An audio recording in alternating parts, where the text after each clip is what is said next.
Welcome to Q&A Thursday, where you guys ask me your virtual assistant questions and I do my best to answer them.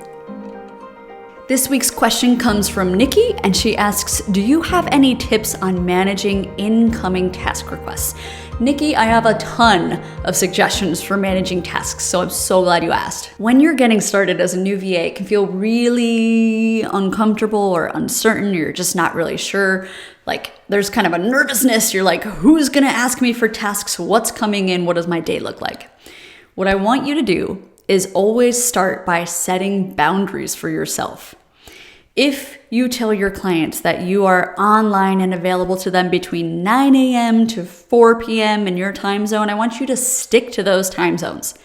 If you start taking task requests outside of those hours, that is a slippery slope, my friend, and you might soon find yourself doing work at 6 a.m. or midnight. And worst case scenario, if you start working around the clock, your client will also expect you to work around the clock. You don't want to make that kind of 24/7 access the norm.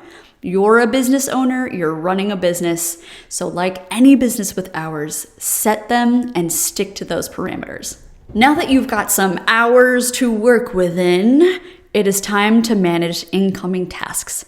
My second suggestion is that you come up with some sort of task management system. It can be as simple as a pen and paper where you are physically writing down the things that clients need. Or it can be an online tool.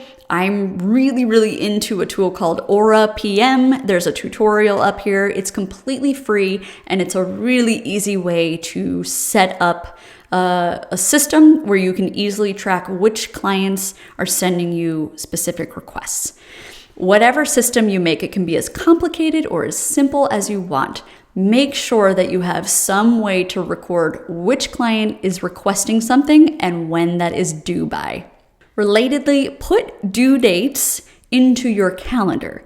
If you have a request that's not immediate, like the client doesn't need it right away, they're like, just get to this whenever, put reminders in your calendar so that it doesn't escape your memory and you're still getting back to your client in a timely manner. Tip number 3 is always respond to a client's request right away.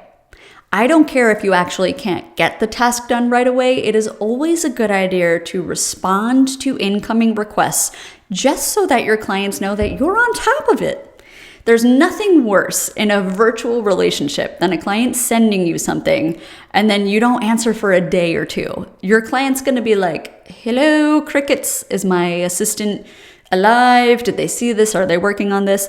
You always want to respond so that at least they know that you've seen it. So just acknowledge the task when it comes in. Let them know you've seen it and you're on it. Now, I do have a bonus video and a whole course on time management where I go into a lot of theories like time blocking. That's how you basically block huge chunks of time for different clients in your calendar. If you're looking for a little more detail about how you can best manage multiple clients throughout the day, check out those courses. Details are in the description, and check out the links that are popping up above about time management skills. Hopefully those are helpful, but I think these 3 tips are really going to get you started on a really good path for task management. Thank you so much for sending that question in. And if you guys have any questions about your business or virtual assistants, drop me a comment below. I love answering your questions. That is what I'm here for. Thanks so much for watching this week's video, and I'll see you guys on the next one.